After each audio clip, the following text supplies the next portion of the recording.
Muy buenas noches. Las aguas, las pasiones, las emociones andan muy agitadas en México y quisiera sugerirles que hagamos una comparación entre masacres, porque en los últimos días ha habido una gran atención a lo que sucedió en Minatitlán y por supuesto que es terrible que hayan ejecutado a sangre fría a 13 personas, entre ellas un bebé de 1 año, y es terrible. Pero comparaba la atención mediática con la masacre de Salvatierra, Guanajuato, por ejemplo, y si mal no recuerdo, no hubo la misma agitación ni la misma reacción. Entonces, lanzaré algunas hipótesis de por qué está recibiendo tanta atención Minatitlán, porque creo que ahí se están vaciando el rejuego de otras pasiones y de otras tensiones que agitan al país. El primero tiene que ver que en Guanajuato gobierna el PAN y en Veracruz Morena, y por tanto, y no solo eso, sino que en Veracruz se da el espectáculo, pues inédito que yo recuerde, que el gobernador y su fiscal no se hablan. Y el gobernador acusa al fiscal de boicotear las investigaciones, lo cual sí sabíamos que en el gabinete de Felipe Calderón no se hablaban Genaro García Luna con Eduardo Medina Mora, procurador y secretario de Seguridad Pública, pero abiertamente que se agredan, pues no es común.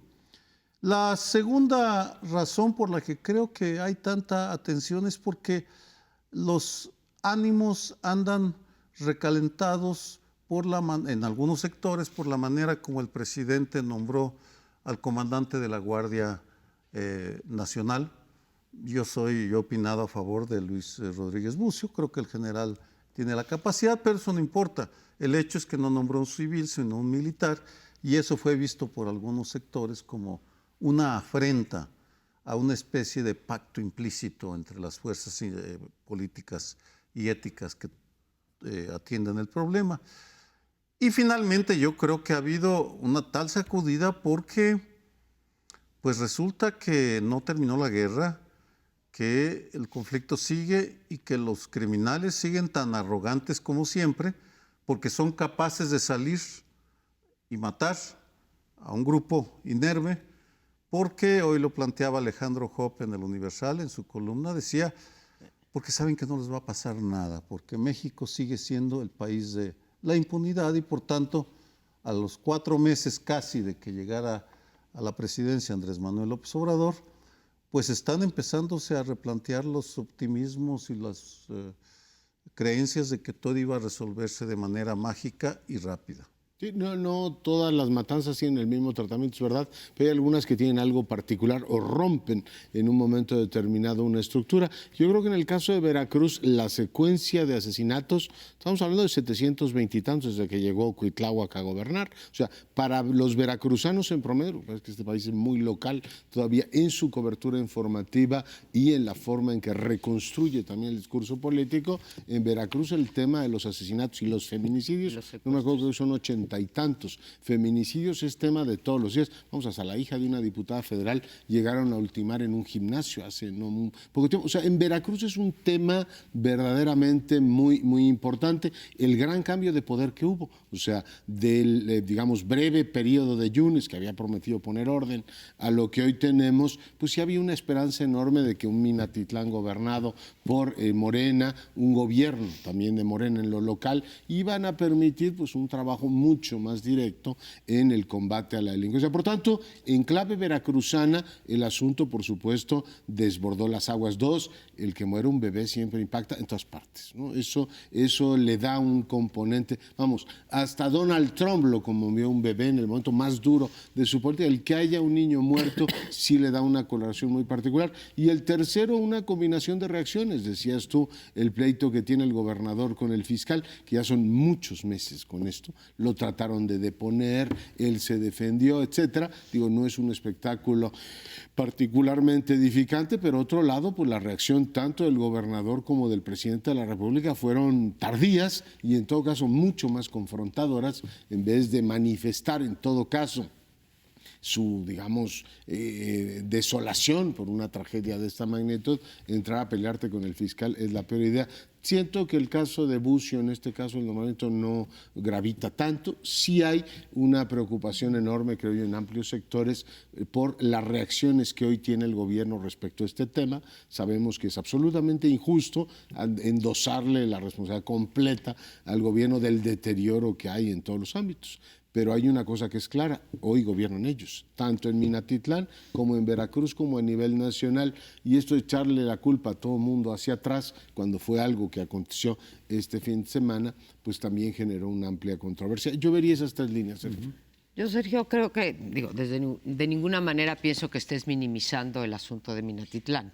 Te preguntas legítimamente por qué esto, y no me parece mala hipótesis también que es de Morena, a pesar de que, es el hecho que gobierna Morena, a pesar de que en términos generales yo veo unos medios, tanto impresos como radiofónicos y televisivos, que no están particularmente en contra de Andrés Manuel López Obrador ni de Morena, ¿no? Entonces, ahí es donde se me descompone un poco la hipótesis. Ahora, Minatitlán en particular, hoy leía las estadísticas, pues desde que llegó el nuevo alcalde, 113% han subido los asesinatos, ¿no? Que es una barbaridad. Esa nada más tomando ese enclave, digamos, de Veracruz. Aunque Veracruz es uno de los estados que tiene mayor violencia. La preocupación es esa. Guanajuato es el que más tiene, por Guanajuato, sí. Creo que pone el dedo en la llaga cuando dice, hoy mismo en la mañanera, dice Andrés Manuel López Obrador, es que me entregaron un país hecho pedazos, en ruinas, un cochinero, dijo hoy en particular, y es cierto, o sea, creo que nadie en su sano juicio puede decir que no le entregaron con unos niveles de violencia, pero hasta dónde le va a dar el discurso de que esto es por las políticas neoliberales del antiguo régimen. Y creo que ya se desgasta tanto el discurso de la corrupción y del neoliberalismo con respecto a la violencia, y que por otro lado sus tres vías, que son las tres que se tienen que tomar, hoy lo repitió en la mañana, no sé si lo escucharon, el primero, atender las causas sociales, pues sí, palomita, sí. El segundo, desplegar a las Fuerzas Armadas o a la Guardia Nacional, o como la quieren llevar, en todo el territorio nacional. Vamos a ver cuánto se puede. Y el tercero, ver cómo separa, así como ha querido separar el poder económico, el poder político, el poder del narco con el poder político, pero no te da ninguna pista de cómo hacer, salvo el primer caso que va a entregar programas sociales, no te da ninguna pista de cuál es esta nueva estrategia. Creo que los otros presidentes intentaron hacer lo mismo con los mismos medios. Sí, yo también estoy de acuerdo en que es muy pronto para poderlo responsabilizar completamente de lo que está ocurriendo en términos de violencia, porque es cierto, si traes una tendencia de 12 años con muchísima violencia, pues no por arte de magia se va a resolver una vez que cambie el gobierno y de inmediato. Aquí el problema es, de nuevo, el del doble rasero que se utiliza para evaluar unos casos y otros. ¿Por qué? Porque fue López Obrador el que insistió, y mucha gente de sus seguidores y sus votantes le creyeron, de que esto iba a ser muy rápido. Él incluso le preguntaban específicamente, oiga, pero el problema es muy grande, el problema que va a heredar pues no va a ser de fácil solución. Y decía, desde el momento en que yo llegue empieza a disminuir la violencia. O sea, él se puso los parámetros muy altos y ahora dice, no, yo lo heredé y heredé el cochinero. Bueno, pero usted fue el que puso los parámetros muy altos, que es el que muchos utilizan para decir, oiga, pues no, ¿verdad? No iba a ser tan mágico el asunto. Y también, en todo caso, lo de los dobles raseros es, él mismo utilizó ese criterio de juzgar al poquito tiempo y ya echarle, digamos, la responsabilidad a los gobernantes en su momento, es decir, a los 3 meses o algo así que la violencia no disminuía con Peña Nieto, fue López Obrador también que salió a decir, esto ya es de usted, esto ya no es de Calderón, esto ya, y su estrategia está fallando. A los 3 meses ya estaba determinando que la estrategia de Peña iba a fracasar, sí fracasó. Pero muchos ahorita podrían estar diciendo lo mismo, están diciendo, oiga, ya fracasó su estrategia. Yo no creo que se pueda determinar todavía el fracaso o éxito de esta estrategia a los 4 meses, pero fue el criterio que él utilizó, y también en Veracruz con Yunes. También al mes y medio de que llegó Yunes también aplicó lo mismo, es decir, vean, ¿no? Está la violencia ahí a flor de piel. apenas llegó Yunes. Entonces ese es el criterio que él ha aplicado. Y ahora, desde luego, él dice, no, pues espérense, no, las cosas no son mágicas. Y otro punto también que en la mañana mencionó en cuestión con el fiscal de Veracruz, que dijo, es que es un fiscal a modo, ¿cierto?, que puso Yunes. Es que los gobernadores han puesto fiscales a modo y eso no se puede, no se vale. Pero ¿qué es lo que ha hecho él en los cargos de sus fiscales? Ha puesto gente muy cercana, en la mayoría de los casos muy leales, algunos incluso militantes de Morena. Entonces, de nueva cuenta es el doble rasero, decir, lo que hagan los demás está mal, pero si hago lo mismo yo está bien, porque yo platónicamente soy honesto y soy virtuoso, y los demás son perversos. Entonces, lo que en ellos no se vale, en mí sí. Ese discurso lo vamos a seguir oyendo en muchísimos temas. Un par de añadidos, apuntes adicionales. Primero, en lo que estaba pensando Leonardo sobre la pasión que se observa en las redes, es la tesis que empezó a circular en los sectores afines a Andrés Manuel de que la masacre había sido causada por los enemigos del régimen, es decir, que era una forma de boicotearlo y de golpearlo, lo cual lleva a una discusión muy compleja, que solo enuncio. Primero, ¿cuál sería el tiempo razonable para medir la eficacia de una política? Porque Durazo llegó a hablar de que al año tenemos que empezar a dar resultados, luego se han mencionado 6 meses, ya vamos en el 4.º mes, y lo que sucedió en Minatitlán y lo que sucedió en Guanajuato hace el fin de semana, una amenaza directa del Marro En contra, hoy en la mañana. En contra directa del presidente de la República, diciendo, si me sigues tumbando gente, te voy a poner una bomba en tu casa de Tlalpan. Es decir, no estamos solamente ante una masacre, sino ante tal vez indicios de algo más inquietante, o la sensación que está quedando de que no están teniendo control de los hilos de la política de seguridad en contra del crimen organizado, lo que contrasta con la imagen que dejó el combate al huachicol, que fue exitoso en un mes y medio, ya había resultados.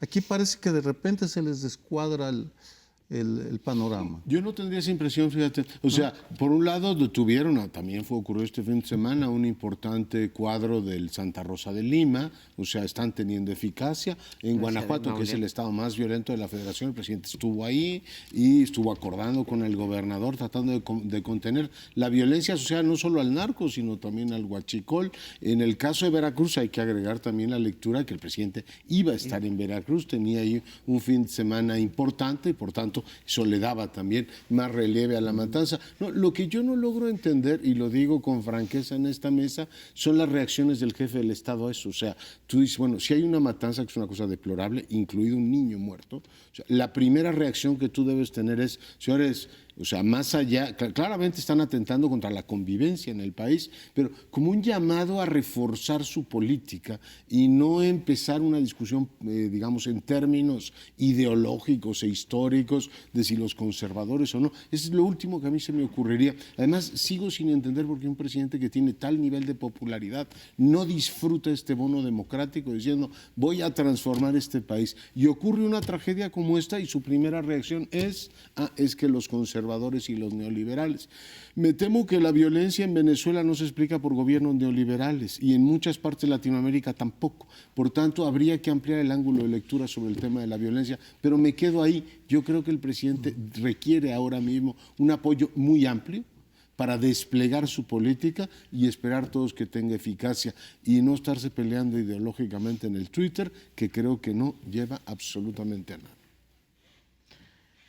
Pues sí, pero parte de eso es pasar a explicarnos, insisto, la Guardia Nacional y los programas sociales están más o menos, ¿no? Pero pasar a explicarnos cómo va a romper este vínculo que existe hoy en día entre los cárteles y las autoridades. Eso... La unidad de inteligencia financiera, es lo que estamos esperando todavía que nos sigan. ¿A qué horas va a empezar a actuar todo eso, no? Pues no sí, nos han dicho. Creo que es lo que estamos esperando muchas cosas. Regresamos en unos segundos. Bueno, regresamos y este bloque se lo dedicamos a un muy controvertido memorándum que mandó el presidente López Obrador. Unos días antes de escribir este memorándum y difundirlo por las redes, amenazó en una mañanera que si no se ponían de acuerdo los legisladores y los maestros que han impedido que se sesione por más de 5 ocasiones en San Lázaro, entonces que o se apuraban a ponerse de acuerdo o bien iba a derogar la reforma educativa. Creo que fue una apuesta arriesgada frente a las cámaras de la televisión, pero pues la apuesta resultó mal para todos. La gente no cayó en el garlito y la gente dijo no me gusta tu reformita, y por otro lado el decreto presidencial que le puso el nombre de memorándum fue para adelante. En efecto, no es un decreto, nuestro presidente no tiene facultades de decreto en este país, no puede desde luego derogar una ley, una reforma constitucional, ni tampoco una ley por decreto, pero para efectos prácticos lo que le ha ordenado a sus secretarios de Gobernación, de Hacienda y de Educación Pública es, casi cito textualmente, que deje sin efecto todas las acciones que se derivan de la mal llamada reforma educativa. Gira esa instrucción y dice que es con base a las facultades que la Constitución le confiere. Todos los juristas han buscado ese artículo que le confiera esas facultades y nadie lo encuentra, y Andrés Manuel López Obrador pues no lo fundamentó, y hasta el momento no he visto prácticamente ningún jurista, ninguna persona dentro de la abogacía, ninguna dentro de la teoría del derecho que defienda lo que se deriva de ese memorándum, así que para efectos prácticos podríamos decir que estamos frente a un decreto y que además está haciendo a sus 3 secretarios incurrir seguramente en faltas graves por violar la Constitución. La única institución que ha alzado la voz ha sido la Comisión Nacional de Derechos Humanos, con gran valentía, otra vez, Luis Raúl González Pérez, diciendo que la peor forma de erosionar las instituciones es apartarse del Estado de Derecho. Y sorprende la posición de Monreal y de Martí Batres, ambos en el Senado, que deberían de estar encabezando la controversia constitucional porque les invadieron sus facultades y, por el contrario, están no solamente diciendo que está bien, sino minimizando el acto. Ese es el tema. ¿Estamos ante una ampliación de los poderes ejecutivos? Fíjate que yo no tengo la impresión que les hayan invadido absolutamente nada. Lo que fue es un memo que en principio debió haber permanecido pues, privado, lo que pasa es que el presidente decidió subirlo a las redes sociales, pero el documento per se no es un documento que tenga un impacto como un decreto que deroga tal o cual disposición, ¿no? Es decir, lo que hace es un documento ideológico diciendo que las reformas neoliberales impuestas desde el exterior, así empieza el documento, sí, van a quedar efectivamente sin conocimiento. Y me impresiona, mi querida María Amparo. Instruyo, dice a mi secretario. En los memos, así, pero no es un decreto, es un memorándum, no es un decreto. Es otro documento. Igual lo pudo haber escrito en una servilleta. Y el gran tema es que yo veo que lo que él hace es, primero, hacerle la excitativa al Congreso, es decir, caballeros, por razones de todo tipo, ustedes no están haciendo la parte que les toca y el reloj avanza. Y la segunda, el intento del presidente es desfondar a la gente. Es decir, ese lenguaje de que nos viene desde el extranjero y voy a liberar a las personas. Habría que ver el paquete de indemnizaciones a las familias que han quedado afectadas. Todo está hecho en lenguaje decente. Yo tengo la impresión que para que las bases puedan efectivamente en un momento determinado superar a liderazgos que no han caído, como tú dijiste, en el garlito, ¿no? Es decir, yo no entro. De otra manera no me explico que el presidente haya, además un presidente tan poderoso, haya entrado en un juego de espejos con un Congreso en el que tiene mayoría constitucional para la prisión esta preventiva, lograron mayoría constitucional. Podría hacer lo que quiera, no hace lo que quiere, ¿por qué? Pues porque la gente no lo deja. Así de sencillo, no los han dejado sesionar y por tanto lo que yo creo que el memo tiene como objetivo es desfondar precisamente a ese movimiento. Enmarco el memo a partir de la portada de Proceso. Proceso es una revista que no tiene una opinión editorial regularmente, es de manera muy ocasional Y el día de ayer la portada es inquietante, es una foto de Andrés Manuel López Obrador, pero sin la cara, es solo el tórax y parte de las piernas con la banda presidencial y dice la tentación autoritaria. Hay que buscar en las crónicas, en los reportajes, la interpretación, y es aquí donde inserto el memo, porque para mí lo preocupante no es tanto el memo en sí mismo, o no le doy tantas interpretaciones, sino cómo lo enmarcó. Porque él declaró en repetidas ocasiones que a él le importa la justicia por sobre la legalidad. Esa es la parte central, porque súbitamente se transforma en activista de derechos humanos. Vamos, ¿por qué lo digo?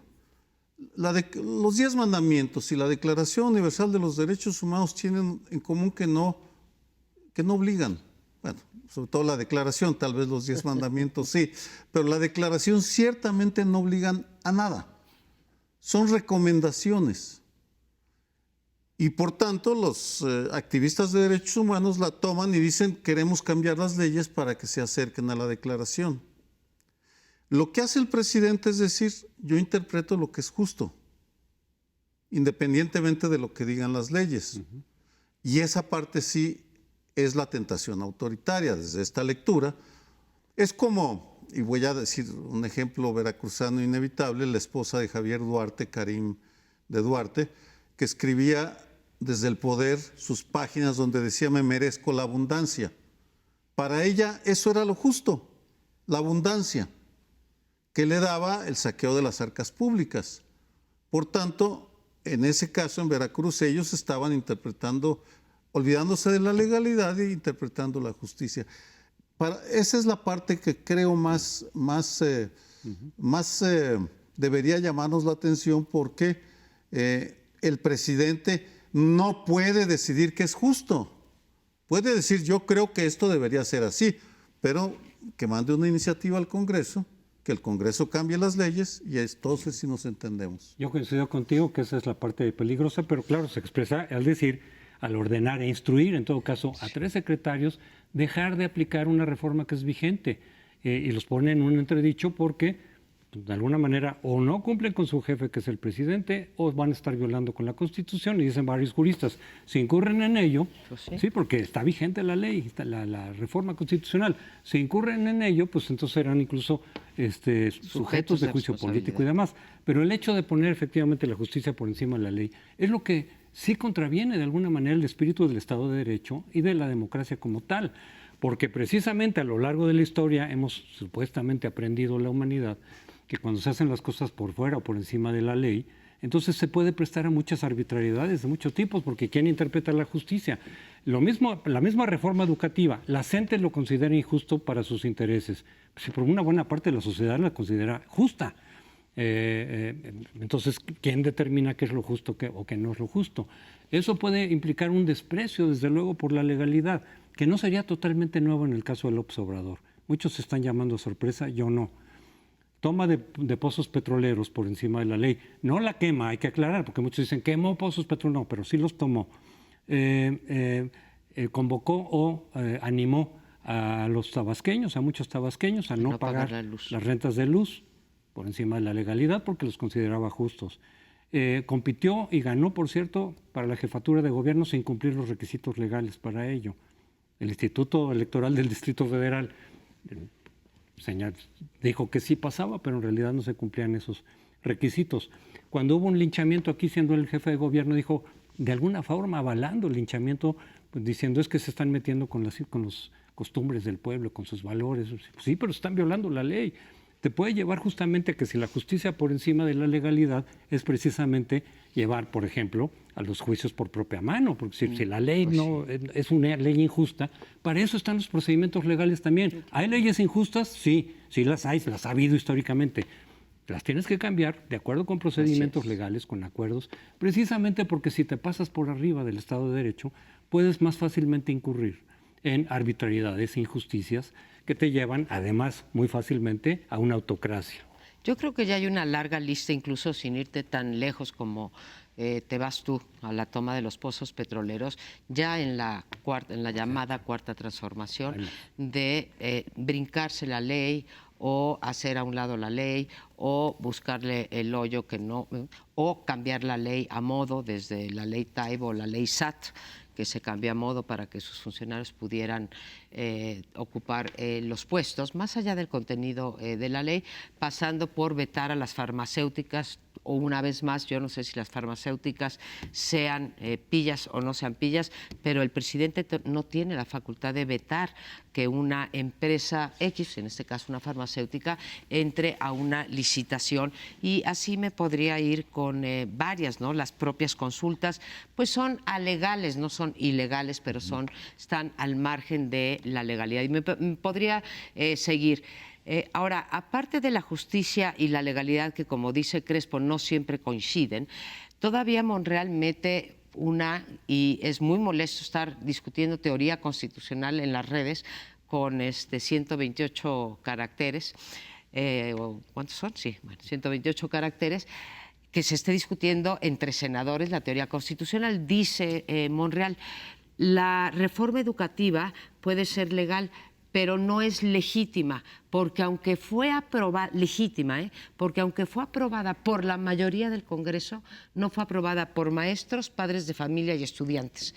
Yo sí les digo, si ese es el rasero con el que vamos a medir, ninguna de las leyes, ninguna de las instrucciones, ninguna de las nada del presidente y de los legisladores es legítima. No, bueno, a ver, nos ponemos, el árbol de Navidad tiene que tener esferas de Theodore Roosevelt, si no, no es árbol de Navidad. No, yo creo que es un disparate. Igual que lo que dijo el presidente. ¿Cuál es lo que es un disparate? Que eso de pretender que no es legítima, que porque no tuvo esa aprobación. Pero ahí está. No, o sea, estoy totalmente de acuerdo contigo. Pues es un disparate plantearlo así. Yo diría al senador Monreal y al diputado Mario Delgado. Legislen. Sí. Si no legislan es porque no pueden. O sea, el presidente tuvo que emitir ese memo en las condiciones en que lo emitió, porque su Congreso, con su mayoría, no puede legislar. O sea, ¿qué parte de eso no estamos entendiendo? O sea, aquí yo no entiendo el tubo, no lo acepto. Leonardo, ¿tuvo qué? ¿Quién lo obligó a hacer? El presidente mandó una iniciativa y el Congreso no ha podido sesionar hasta ahora. El Congreso que domina Morena. Es decir, el presidente tiene un problema no con los conservadores, no con los fifís, sino con su propia fracción y los que lo ayudaron a ganar la elección, porque no quieren su reforma. Y del memo se desprende que el secretario de Hacienda, que va a decir, yo tengo centralizada la nómina, y la secretaria de Gobernación, yo estoy inspeccionando ¿cómo le llaman esto? Los va a perdonar, ¿no? Todo este asunto que tiene que ver con ella. Yo creo que así está el tema.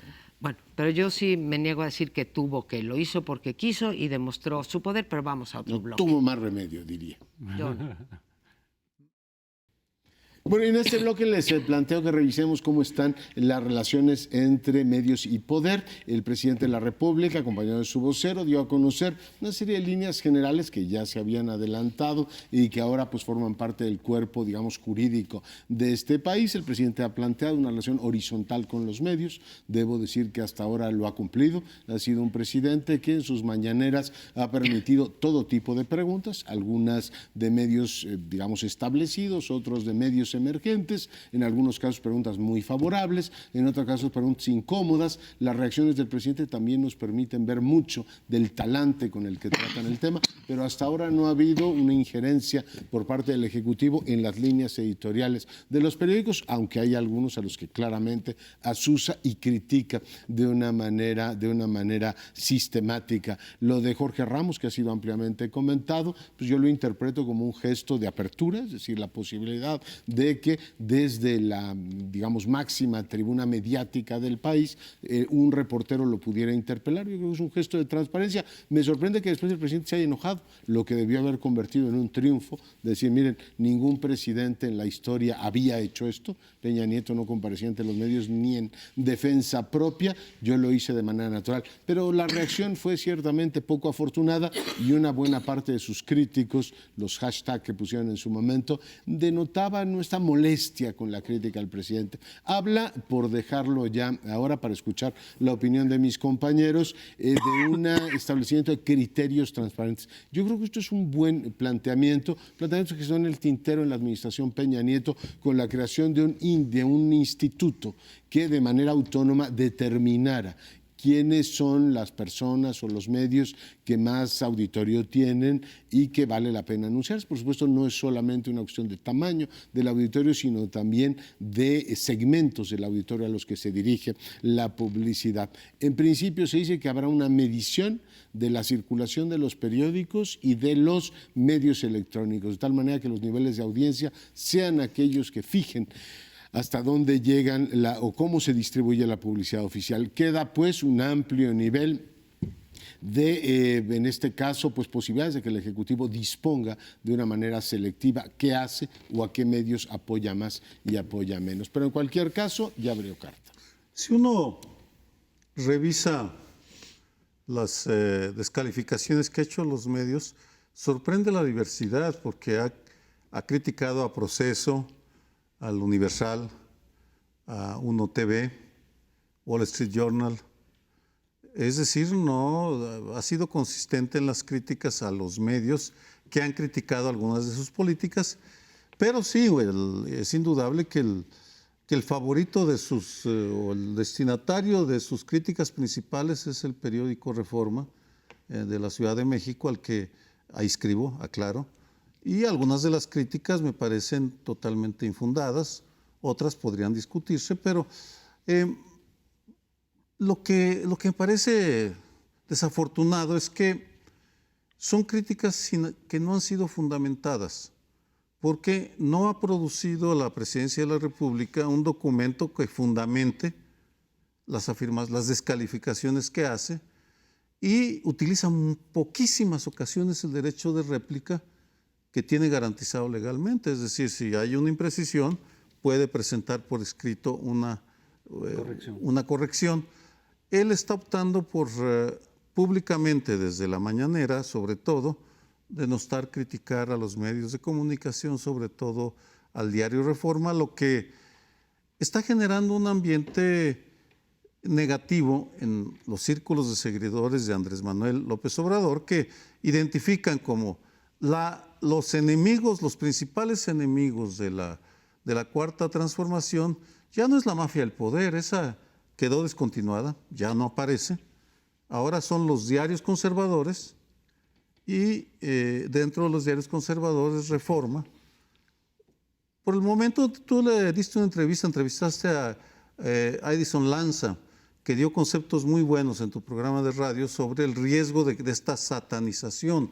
Dijo, eso es muy peligroso para la democracia y para los medios de comunicación, porque si la situación no mejora y se deteriora, pues los responsables de los posibles fracasos en algunas políticas de la Cuarta Transformación no van a ser los implementadores, sino van a ser los medios conservadores que son cómplices de boicots o conjuras que jamás tampoco son identificadas. Si yo fuera el presidente López Obrador, tampoco recurría al derecho de réplica. Tú imagínate, contra los cientos de miles que visitan o que ven sus mañaneras, contra un pedacito así en el periódico de su derecho de réplica, ¿sí? Él tiene todas las mañanas un megáfono para poder plantear sus puntos de vista. Creo que en general Andrés Manuel López Obrador y su entorno no se han metido directamente con los medios, con los directores editoriales o con los dueños para dictar líneas editoriales, como se supo en otros sexenios, en otras administraciones. Que yo sepa, vaya, nosotros aquí trabajamos en varios medios y no hemos recibido aquí en Canal 11 ninguna directriz de ningún tipo, y en ese sentido no hay estrictamente una ley mordaza, una ley censura o qué sé yo, ¿no? Sí puede tener un efecto inhibitorio el hecho de que esté diciéndole a los periodistas y a los reporteros, y por lo tanto a los dueños y a los directores, que son fifís, que son conservadores, etcétera. ¿Sí? ¿Por qué? Porque desgraciadamente en este país la prensa todavía vive de publicidad oficial, cada vez menos, porque ahora ya va a haber, el país se va a hacer más chiquito y se va a tener que repartir cuando menos entre los mismos. Y regreso a los lineamientos, si alguna tuvo varias deudas, pero en términos de mandar una iniciativa que estuvo en el Pacto por México, una de las primeras era esa, precisamente, la de los lineamientos. Creo que es difícil que prospere la idea de un órgano autónomo o un consejo, no tiene que ser un órgano, un consejo con personas autónomas que puedan medir el rating. Todos sabemos que los ratings en México, pues, se miden quién sabe cómo, depende de quién los saque, en fin, pero sí sería importante que tomaran nota que esos lineamientos en términos generales deberían de llevar, o esas líneas generales deberían llevar a lineamientos muy específicos de distribución del dinero y de distribución del dinero y del tipo de mensaje que se debe de socializar, ¿no? Yo celebro desde luego que se haya reducido la cantidad destinada a la publicidad gubernamental, era excesiva, incluso se gastaba, sabemos perfectamente, se gastaba más de lo que se había presupuestado.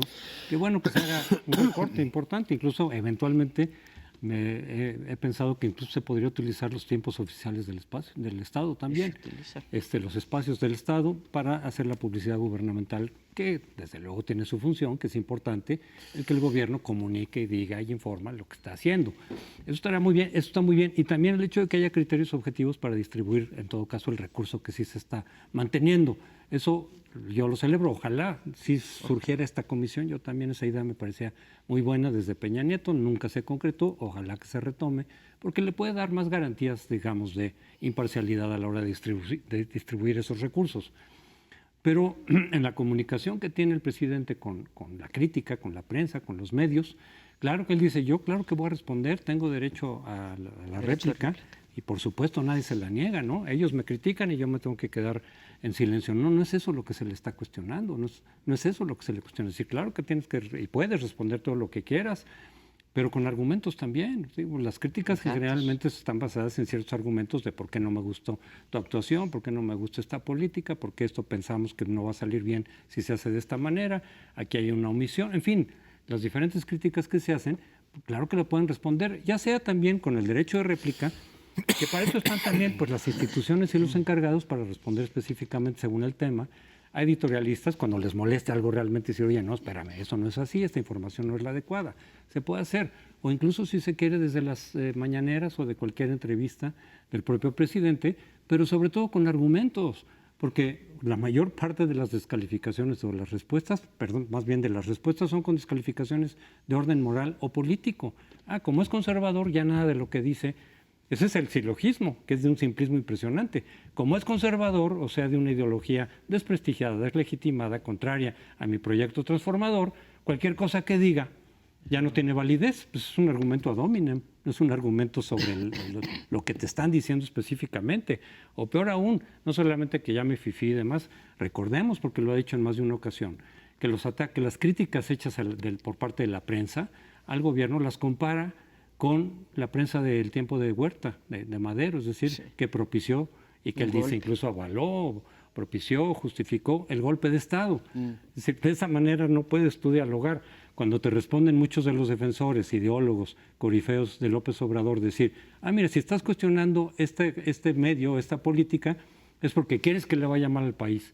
Pues no, precisamente porque no queremos que le vaya mal, queremos que se discutan los medios para alcanzar los objetivos. Pues ojalá planteados. revisen eso, porque si es un lenguaje bastante ominoso, esta idea de que si criticas al presidente tú estás apostando en contra del país, pues esto es algo que deberían revisar de fondo, porque al mismo tiempo compararse con Madero, tú dices, oiga, Madero fue un presidente acosado por los medios de comunicación. En este caso la televisión trata con terciopelo al presidente. La mayor parte de los portadas de los periódicos años. Hoy vi una que te cuenta la historia de un joven que ha transformado su vida gracias a la clarividente política del presidente con los jóvenes. O sea, realmente si de algo se podría quejar es que tiene una prensa almibarada y una cobertura muy favorable. El tema es, de pronto sale uno crítico y lo hace polvo además por criterios de tipo ideológico. Yo creo que ahí hay un problema muy serio. Yo celebro que hasta ahora no se haya metido con ningún medio, que destierren esta idea de que desde el Ejecutivo se les llama a los directivos, a los dueños de los medios de comunicación, que es lo que hizo Peña Nieto todo el tiempo, tratar de forzar las líneas editoriales. Lo que creo es que no es poco dinero, ojo. O sea, lo que ocurrió es que Peña se extralimitó, pero en este caso es una cantidad de dinero importante y el presidente sabe, y lo sabe perfectamente, que gobernar con los medios a favor, tener la opinión circulando favorablemente con los medios es algo muy importante y es algo que él ha logrado construir en estos tiempos. Por tanto, no creo que prescinda de ello y se convierta en un presidente hostil a lo que hoy son los medios de comunicación tradicionales y las benditas redes sociales, pero tenemos que hacer una pausa. Volvemos. Hace algunas semanas platicamos aquí sobre el retorno del Bester Gordillo, cuando llegó a señalar que va a buscar la dirigencia nuevamente del Sindicato Nacional de Trabajadores de la Educación. Hablamos de ese aspecto político. Ahora se ha anunciado que un juez pues le emitió, digamos, el dictamen de regresarle los bienes que se le habían incautado. Bueno, pues tendría derecho en principio cualquiera que injustamente se le están incautando algunos medios bajo alguna acusación que a final de cuentas tampoco se concretó, se fructificó, pero aquí la cosa es, todo el mundo sabe de la enorme corrupción que ha tenido ese sindicato y desde luego de los bienes a los que se ha llegado con un sueldo de maestra, se supone, o algún adicional por la dirigencia en el sindicato, la enorme cantidad de bienes de los que dispone el Bester Gordillo. Y aquí sobre todo la cuestión sería, ¿de verdad le hubiera ido también al Bester Gordillo, como le ha ido primero dejarla libre, ahora regresarle todos sus bienes que le fueron incautados, los que estaban bajo sospecha, si no hubiera establecido una alianza con López Obrador? Porque en algún momento otras figuras que han sido encarceladas también, yo no digo que es sin motivos, sino incluso con varios motivos de corrupción, cuando terminaban su mandato pues salían, pero ya no figuraban políticamente para nada, ¿no? Ya estaban totalmente derrotados, borrados. Eso es lo que suponíamos que iba a pasar con el Bester Gordillo, quien además se presentaba como sumamente enferma. Entonces se suponía que ya su vida política acababa, aunque eventualmente cumpliera, digamos, ya la sentencia, la condena, lo que fuera. Aquí ya con una vitalidad y una fuerza impresionante desde el punto de vista político, pero además esta cuestión que vuelve, digamos, a evocar esta impunidad que hemos tenido durante varios años.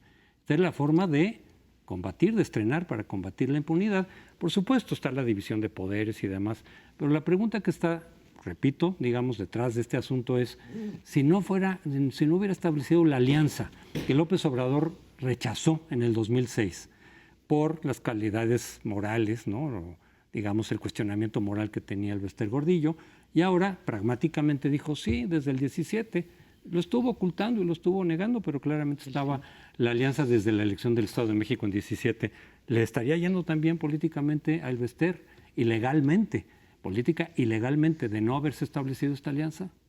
Pues hay una comparación que quiero hacer con Veracruz, porque generalmente identificamos al crimen organizado con los sicarios, y a los sicarios con jóvenes pandilleros de barrios bajos. Ese es el estereotipo.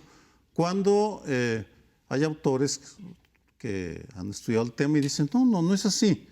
La forma de organización del crimen organizado no viene solo en ese sector. Y así es. En México, pensemos, de Sinaloa salen campesinos pobres. Los Zeta vienen de soldados de élite formados en escuelas de élite de Estados Unidos, no cualquier cosa, fuerzas especiales son formados.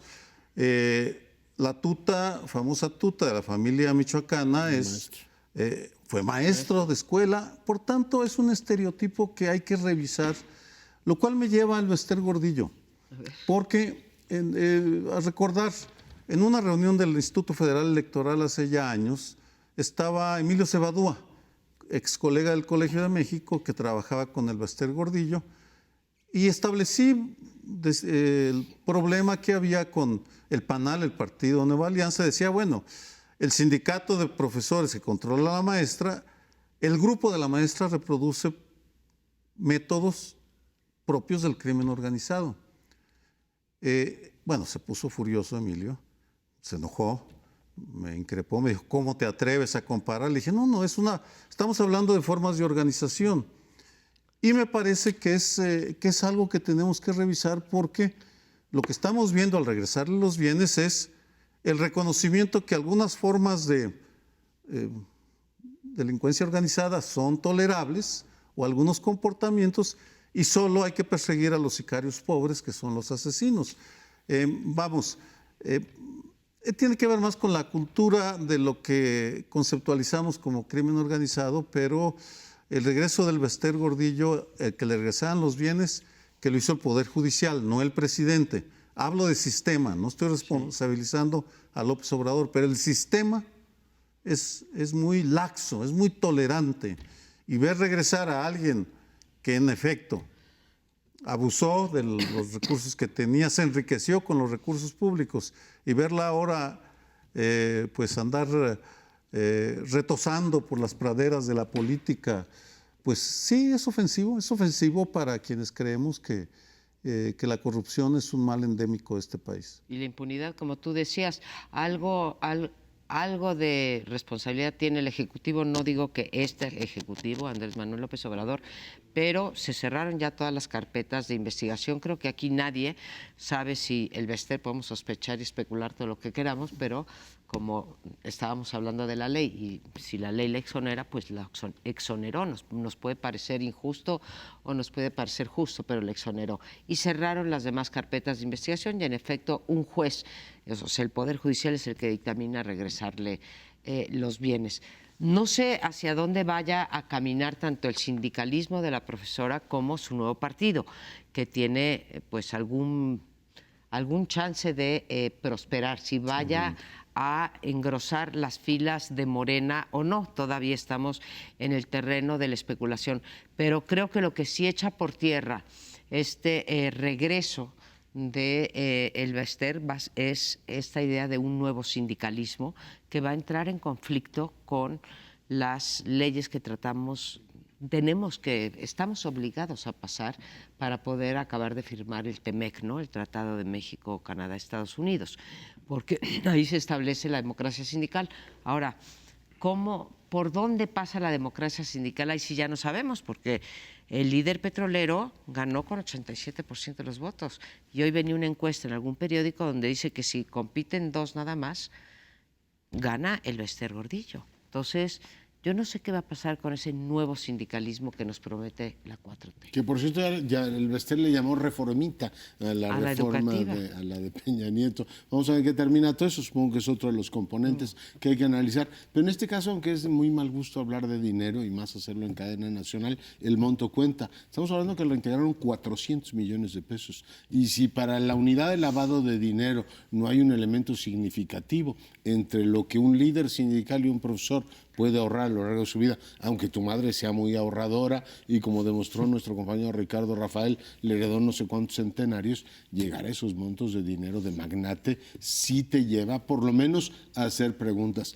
La segunda pregunta incómoda es, ¿por qué les indigna tanto las preguntas de un reportero y en cambio no les indigna que le regresen eso y no hay almohadillas o hashtag diciendo inadmisible que ocurra esto en la 4T? O sea, hay como una especie de indignación ya muy claramente, particularmente en el Twitter, como muy bien orientada, ¿no? ¿Qué nos indigna y qué no nos indigna? Me parece escandaloso que le devuelvan 400 millones a una lideresa, que se ande paseando por este país como si no hubiese hecho nada, y que todos los informes de la OCDE y de todas las instituciones independientes digan que el sistema educativo de este país es un desastre, y esté efectivamente el tema entre ella y un asente que no le permite al presidente, pues con su mayoría absoluta en el Congreso, sesionar para tener una reforma educativa en la cual puedan responder con toda claridad si van efectivamente a cambiar la vida de los chicos y chicas de este país a través del sistema educativo. Subrayo, el dinero, hablar de dinero es muy desagradable, pero 400 millones clama al cielo, ¿no?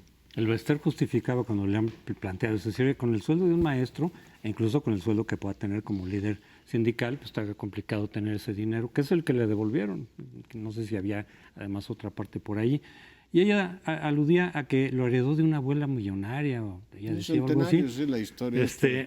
Creo que nunca quedó suficientemente fundamentada esa historia, pero en fin, el hecho de que efectivamente la crítica es al sistema, pero el sistema que hemos heredado ahí sí, pero no solo desde el neoliberalismo, sino desde antes, muchos de los males de México no empezaron con el neoliberalismo, vienen arrastrándose desde atrás. Es el hecho de que la falta de autonomía del Poder Judicial ha hecho que en muchos casos jueces, magistrados, tribunales se plieguen al interés del Ejecutivo en turno, muchas veces un interés político, que entonces se pasa por encima de la estricta aplicación de la ley.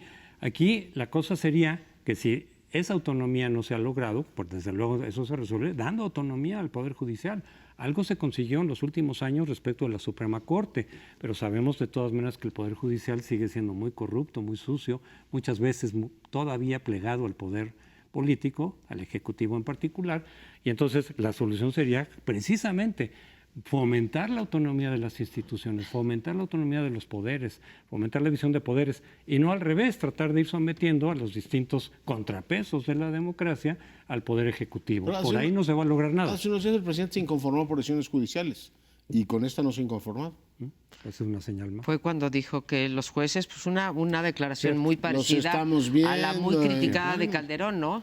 Yo hago todos los esfuerzos por pescar a los delincuentes y los jueces de buenas a primeras lo sacan.